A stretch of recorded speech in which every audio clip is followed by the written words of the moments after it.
다시 이야기 돌아가도록 하겠습니다. 그래서 얼만큼 갔니? 라는 이야기로 물체 운동을 설명하는 것을 이야기 시작했습니다. 그럼 그 다음에 할 일은 얼마나 빠르게 가니? 라는 건데요. 여기에서 속도와 속력의 차이가 좀 있습니다. 그래서 우리가 애매하게 속도와 속력을 구분하지 않고 쓰는데요. 일상에서는요. 근데 물리학에서는 속력이라는 것은 지지난 시간에 다루었던 이동거리를 걸린 시간으로 나누는 것이고요. 속도는 변이를 걸린 시간으로 나누는 것입니다.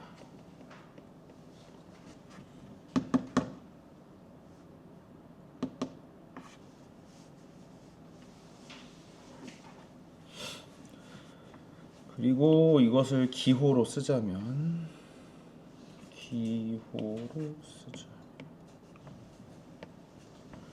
속도는 벨로시티라는 표현을 많이 쓰거든요. 그래서 V는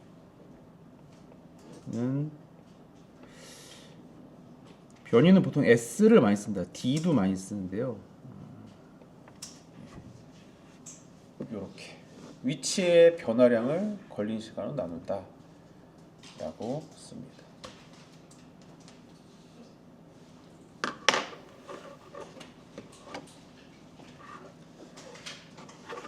그래서 속력과 속도는 조금 다릅니다. 근데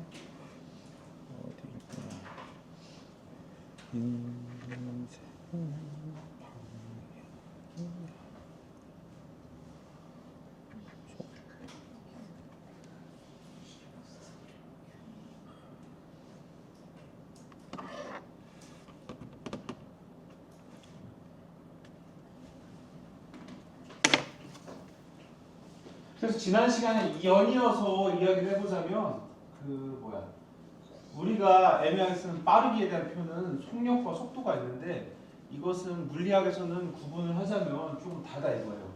속력은 이동거리고 속도는 변이입니다. 지난 시간에 풀어본 문제에 따르면 변이와 이동거리는 상황에 따라서 값이 많이 달랐잖아요. 그렇기 때문에 그것을 유념해서 문제를 풀어야 되고요. 그래서 속도에는 크기와 방향 정보가 다 담겨 있는 겁니다. 근데 우리 현실에서는 말이죠. 이런 말 되게 많이 하잖아요. 예. 인생은 속도가 아니라 방향이다. 그런 말을 되게 많이 쓰는데요. 맥락은 충분히 이해가 가지만 물리학적으로는 조금 어색한 표현인 건 사실입니다.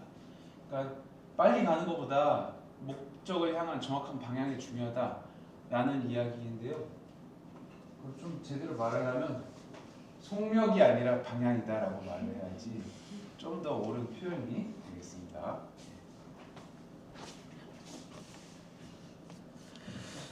자, 그 다음에 가속도에 대해서도 이어서 적어 보겠습니다.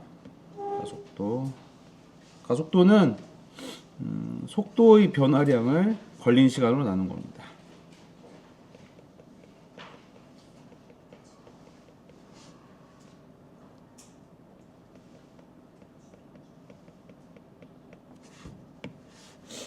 기호로 쓰면요, acceleration이기 때문에 A로 쓰고 속도의 변화량, 시간의 변화량 이렇게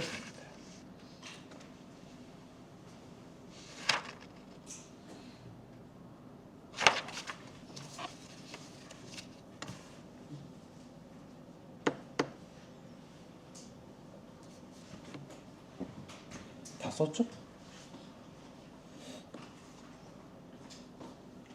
자, 그래서 직선 운동 한정이긴 하지만 반듯한 직선을 물체가 움직인다고 할 때 그 움직임을 설명하기 위한 표현은 세 가지를 잘 쓰면 되는 겁니다. 처음에 변이, 얼만큼 갔니? 그 다음에 속도, 얼마나 빠르니? 가속도, 그 빠르기가 혹시 변하고 있니? 그 세 가지를 가지고 얘기하면 웬만한 형태의 물체 운동은 다 설명을 할 수가 있다라는 것입니다. 그래서 내용 적었고 그 다음 기호 약속도 적어봤습니다. 하나 더 적을 게 있다면 단위인데요.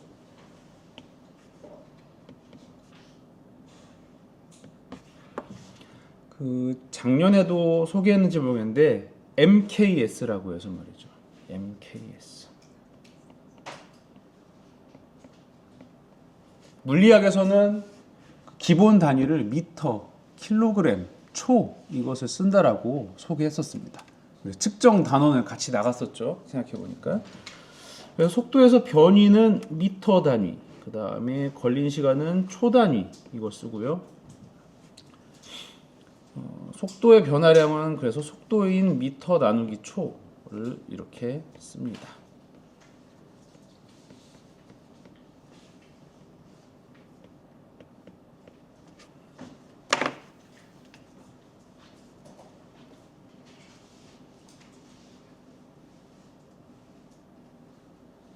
고등학교 문제는 그런 걸로 논란 생기기 싫어서 무조건 미터 초로 주는데요. 대학교 교재 보면은 몇 마일을 갔다, 뭐 몇 센티미터를 갔다 그러면서 걸린 시간은 몇 분이다, 몇 시간이다 그런 식으로 다루는 경우가 많은데요. 그러면 문제를 풀 때는 단위를 꼭 미터, 초 이걸 돌려서 푸는 습관을 가져야 합니다. 여기까지 해서 물체 운동을 표현하는 거에 대해서 같이 정리를 해봤습니다. 문제로 확인하면 좋을 것 같아요. 뒷면에 다 풀어주세요. 1, 2, 3, 4, 5.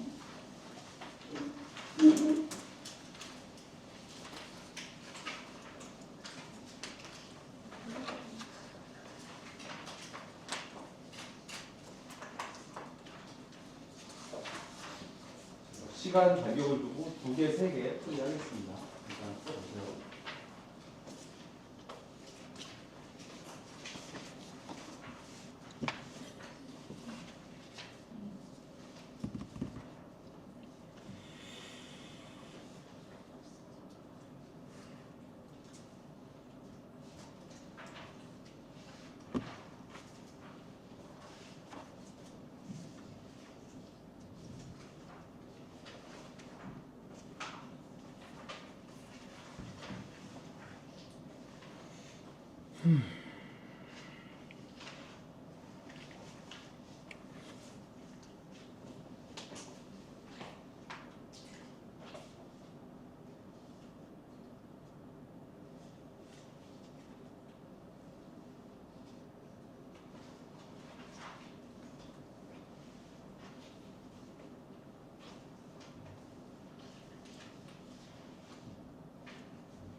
풀이를 좀 해보겠습니다. 1번부터 해보죠. 네. 자, 직선 운동하는 물체의 위치를 시간에 따라 나타낸 것이다. 시간에 따른 위치 그래프인데요. 우리가 저번 시간에 해서 알겠지만 이렇게 반듯한 사선이 나온다는 건 일정한 빠르기로 스스스 갔다는 거예요. 그렇기 때문에 처음에 4m 지점에서 시작해서 일정한 속도로 가는 중이다. 그래서 4초가 지났을 때 4에서 8m 지점으로 갔다. 그 정도 느낌으로 보면 되겠습니다. 자, 기억 보겠습니다. 이동 거리는 4m이다. 일단 질문 자체가 0에서 4초까지를 묻고 있고요. 거기에 대해서 이동 거리를 물었으니까 0초일 때 4m 지점이었는데 4초일 때는 8m 지점. 그러면은 4m 지점에서 8m 지점까지 4m 이동한 거 맞습니다. 평균 속력은 2m/s이다. 평균 속력. 이동 거리를 걸린 시간으로 나누는 것이 평균 속력인데요. 여기서 우리가 그래프에서 보면은 요 마디에 딱 걸리는 게 있고 애매한 데가 있는데요. 이 격자에 딱 물려 있는 정보를 바탕으로 판단하면 여기랑 여기가 확실하잖아요. 그러면은 4초가 걸려서 4에서 8까지 4m 갔다라는 정보를 얻을 수 있으니까 걸린 시간이 4초, 이동한 거리도 4m 이렇게 됩니다. 그럼 숫자끼리 계산하면 나눠줘서 1이 되고요. 단위끼리 계산하면 미터 나누기 초니까 미터 나누기 초 이렇게 될 겁니다. 그래서 니은은 잘못된 계산이군요. 디귿 보겠습니다. 등가속도 직선 운동을 한다. 우리가 필기한 바에 따르면은 가속도라는 것은 속도의 변화량을 걸린 시간을 나눠준 거거든요. 근데 처음에 이야기한 것처럼 이런 그래프가 나오려면 빠르기가 일정해야 돼요. 그렇기 때문에 속도의 변화량이 없어서, 그러니까 공식을 기반으로 이야기하자면 가속도가 있니? 라고 했을 때 가속도는 속도의 변화량을 걸린 시간으로 나눠주는 건데, 속도의 변화량이 0이기 때문에 걸린 시간이 몇이 되든 간에 가속도가 0입니다. 가속도가 없기 때문에 등가속도 운동을 한다라는 표현은 어색합니다. 그래서 답은 1번 되겠습니다.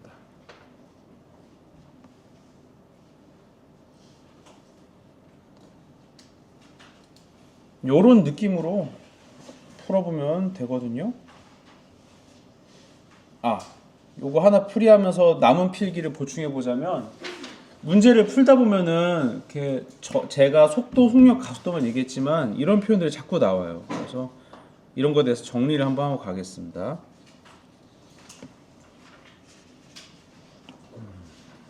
일단 등가속도 운동이라는 표현이 많이 나오는데요. 등가속도 운동은 같을 등자 써서 가속도가 일정한 운동입니다.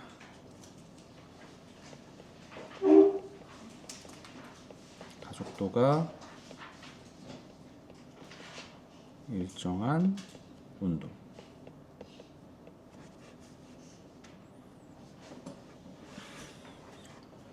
그래서 일정한 가속도를 갖고 있으면 등가속도 운동, 가속도 0이면 등가속도 운동 아닌 거, 그렇게 되는 겁니다.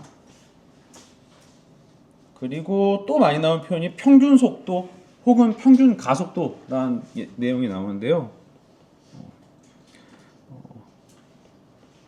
그냥 속도라고 생각하자.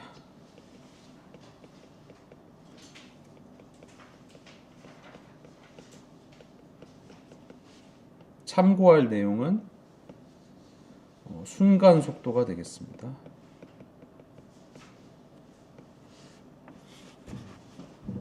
C를 제대로 안 썼네. 참고 순간 속도.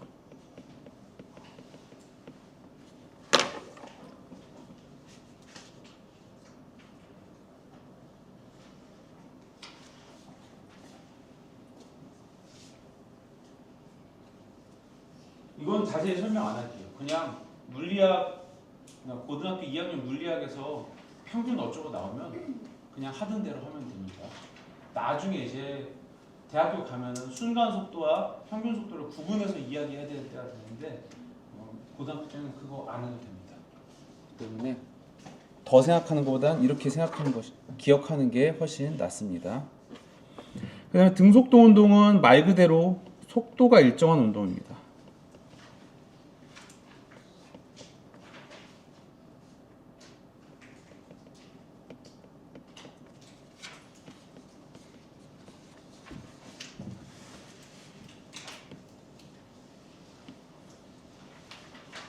여기서 되게 강조해서 기억할 만한 것이 있는데 속도가 일정하다라는 것은 크기도 일정해야 되지만 방향도 일정해야 된다.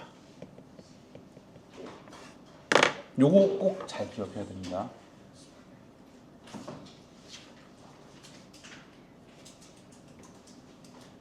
그러니까 물체가 붕 이렇게 직선을 이렇게 가고 있으면 빠르기도 방향도 일정하지 않습니까? 이러면은 등속도 운동인 겁니다. 근데 3학년 때 수업을 들으면 등속 원운동이라는 거 배우거든요. 그건 빠르기는 일정한데 원궤도 이렇게 돌고 있단 말이에요. 이러면은 등속도 운동이 아닌 겁니다. 왜냐하면 빠르기는 일정하지만 방향이 일정하지 않기 때문에 등속도 운동이라고 말할 수 없습니다. 그래서 문제를 통해서 남은 내용도 같이 소개해봤습니다. 여기는 문제들이 중요하거든요. 좀만 더 풀어보세요. 뒷면 다 푼 사람은 뒤에도 쭉쭉 풀면 됩니다. 첫 번째 면이 쉽다고 느낀 친구들은 계속 다 풀어 나가면 돼요.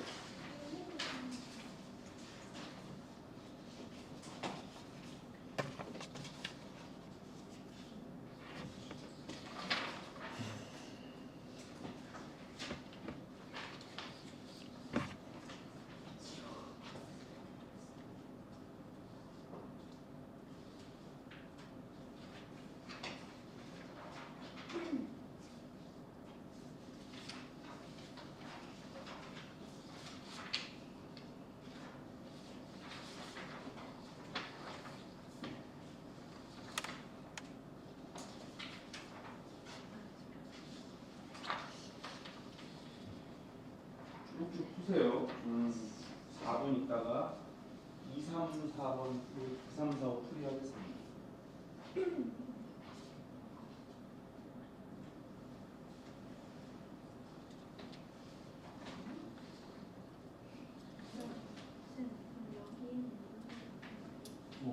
우리 저번에도 그렇게 했잖아.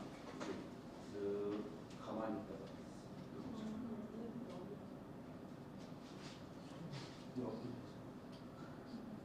아, 2에서 6까지. 맞아요.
풀이해 보겠습니다. 2번부터. 자, 물체가 이렇게 있는데 2번이요. 자, 어떤 운동을 하고 있는가라고 보면은 0초일 때 기준점이 있고 시작하면 2초 동안 붕 해서 12m 떨어진 곳에 갔다가 2초 동안 하나, 둘 가만히 있다가 4초부터 붕 하고 돌아오는 겁니다. 근데 6초가 되면 원점보다도 더 뒤로 12m 갔다 라는 얘기입니다. 종합해 보면 시작하면 여기서부터 시작하면은 붕 하나 둘 붕 이렇게 되는 겁니다. 1번부터 보겠습니다. 0에서 2초까지 물체의 평균 속력이라는 것이 이동거리를 시간으로 나눈 것인데, 그러면은 0에서 2초까지 걸린 시간은 2초, 그 다음에 이동거리는 12m, 0에서 12m까지 갔으니까요. 계산하면 숫자는 12 나누기 2는 6, 단위는 미터 나누기 초 이렇게 돼야 합니다. 2번 2에서 4초까지 평균 속력. 2에서 4초 구간은 말이죠. 위치가 전혀 변하지 않았기 때문에 이동거리가 없습니다. 그래서 시간이 얼마가 걸렸던 간에 속력이 0 됩니다. 그 다음에 3번 4에서 6초까지 평균 속력. 자, 이거는 보면은 4에서 6초니까 걸린 시간이 2초. 그 다음에 이동거리는 플러스 12m에서 마이너스 12m까지 24m를 이동했잖아요. 그렇기 때문에 12m/s. 여기서 추가로 안내할 거는 물리에서 더하기 빼기가 물리에서는 방향 구분할 때 굉장히 많이 씁니다. 그러니까 보통 뭐 오른쪽을 플러스로 두면은 왼쪽이 마이너스인 식으로 말이죠. 그러니까 이 그래프는 기준점을 두었을 때 오른쪽으로 12m 갔다가 돌아와서 왼쪽으로 12m 갔다, 그런 이야기인 거예요. 마이너스가 어색한 친구들을 위해 설명해봤습니다. 4번 0에서 4초까지 물체의 평균 속도의 크기는 0에서 4초. 자, 평균 속도니까 변위를 걸린 시간으로 나누는 것인데요. 0에서 4초니까 걸린 시간이 4초. 그 다음에 변위는 0에서 12m 지점 간 게 이야기의 전부잖아요. 그러므로 계산하면 3m/s 이렇게 됩니다. 5번 출발 후 몇 초 후에 물체의 위치가 0이 되는가? 자, 이거는 느낌으로 딱 봐도 2초라는 시간 동안 24 높이를 일정하게 내려왔잖아요. 그렇기 때문에 5초 때 그렇다라고 하면은 옳은 대답이 되겠습니다. 물론 이 구간에서의 속력이 12m/s이므로 4초에서 1초가 지난 5대 0이 된다라고 수학적으로 계산하면 좋고요. 직관적으로 이 구간의 모양이 대칭형이니까 그럴 것 같아요 라고 말해도 나쁘지 않은 예측입니다. 얘가 정확히 대칭형이잖아요. 3번 보겠습니다. 자, 자동차 대회인데요. 지금 사진 T0라는 사진을 찍은 동안 이렇게 됐다라는 겁니다. 그래서 깜빡하는 동안 가에서 나로 상황이 바뀌었다라는 건데요. 기억부터 보겠습니다. 결승선을 통과할 때의 속력은 A가 B보다 크다. A의 속력부터 구하면서 이야기하겠습니다. A의 속력은 어떻게 됩니까? 걸린 시간으로 이동거리를 나눠주는 건데 걸린 시간은 T0라고 문제에서 주어졌어요. 이동거리는 어떻게 되느냐? 결승선을 기준으로 왼쪽에서 1.8m였는데 오른쪽으로 1.2m 지점에 놓였습니다. 그러므로 3m 같다라고 보면 돼요. 그래서 이게 A의 속력입니다. B도 따져보겠습니다.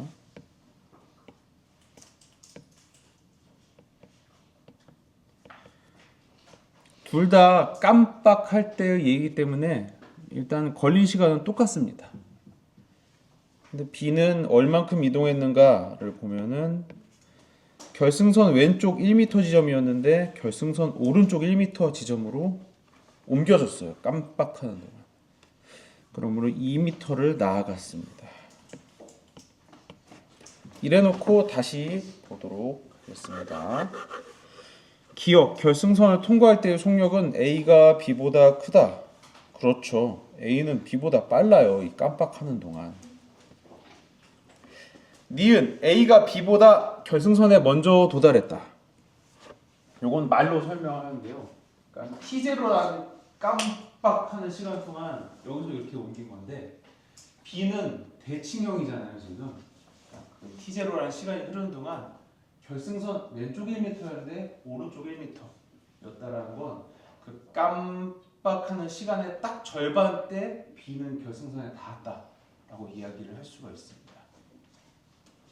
근데 A는 말이죠.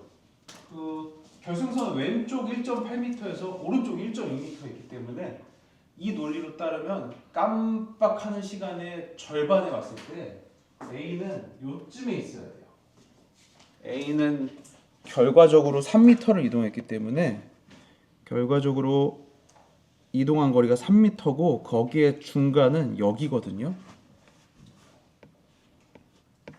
B는 2m를 갖고 그 시간의 중간인 거고. 그래서 깜빡하는 T0라는 시간에 절반이 지났을 때 B는 다 있는데 A는 아직 못 왔어요. 이런 상황이 되겠습니다. 그래서 니은 아님. 디귿.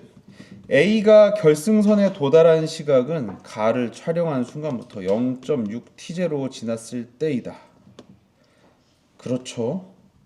이게 무슨 말이냐? 그러니까 결승선은 아까 이 그림에서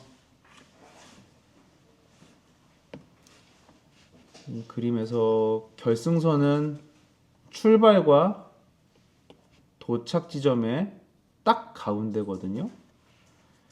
그리고 출발해서 도착까지 그 T0라는 시간이 걸렸다고 했잖아요. 그럼 이때 이 시간을 10조각으로 나눠 보겠습니다. 쭉.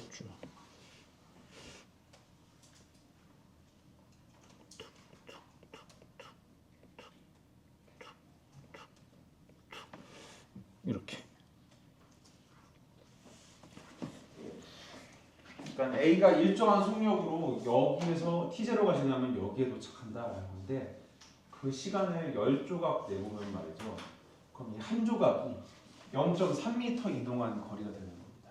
그러니까 T0라는 시간 동안 3m 간 거니까 이 걸린 시간을 10등분하면 0.3m씩 10번 가서 그렇게 된 겁니다. 그렇게 쳤을 때 그럼 여기서 1.8m 떨어진 곳은 T0라는 시간 중에 하나, 둘, 셋, 넷, 다섯, 6조각이 될 때란 말이죠. 그래서 0.6T0 지났을 때이다 라는 말이 맞습니다. 요런 것이 전통적인 수능형이었는데요.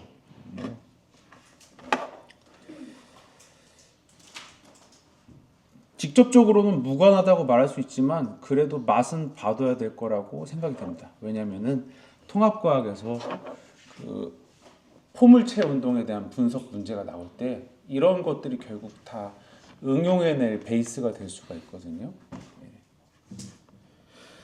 4, 5번도 보도록 하겠습니다. 우리가 저번 시간에 했던 거예요. 비스듬한 판자에서 수력을 가만히 놓았다라는 얘기입니다. 그랬더니 가만히 놓았는데 4초 후에 1.2m/s가 되었다라고 얘기하고 있습니다. 그러므로 이 맥락을 통해서 우리는 속도의 변화량이 1.2m/s라는 얘기를 할 수 있습니다.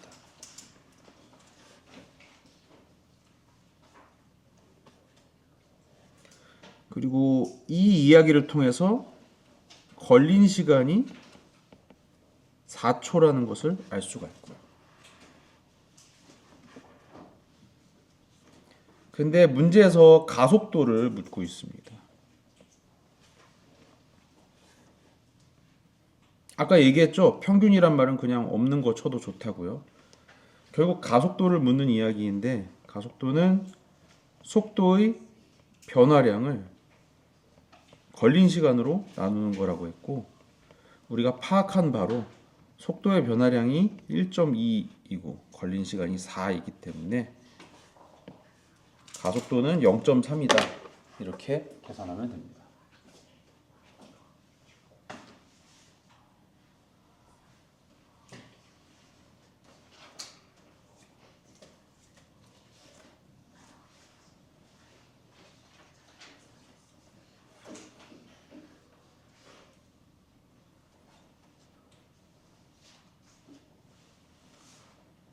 그리고 아까부터 이게 어색하고 낯선 친구도 있을 수 있는데요.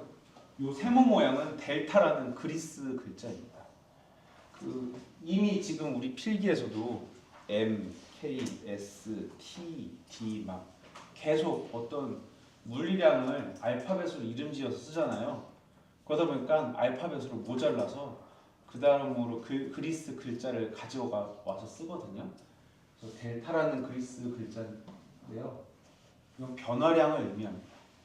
그래서 시간이 얼만큼 흘렀는가, 위치가 얼만큼 변했는가, 그런 변화량을 얘기할 때 델타를 씁니다. 5번. 자, 운동에 대한 속도 시간 그래프 형태로 옳은 것을 고르시오. 이건 해봐서 알죠, 이제? 아니구나. 해봤죠. 우리가 위치 시간 그래프는 이렇게 휘어진 그 2차 방정식 그래프가 나오고 속도 시간 그래프는 반듯하게 나오는 것을 아마 확인했을 겁니다. 그러면 정답은 예 아니면 예인데요. 둘 중에 뭐가 정답일까요?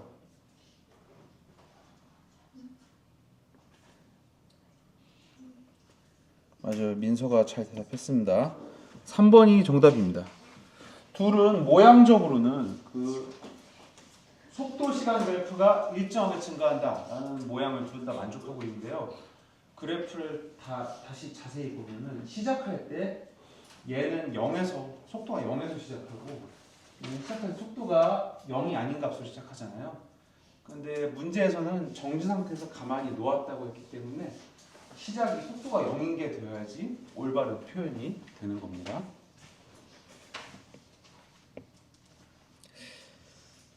자, 이렇게 해서 오늘 나눠준 프린트의 일부를 해봤습니다. 한 방에 다 나갈 수 있을 줄 알았는데 시간이 생각보다 모자라네요. 이건 다음 시간에 하도록 하겠습니다. 남은 문제는 심심하면 풀어봐도 좋습니다.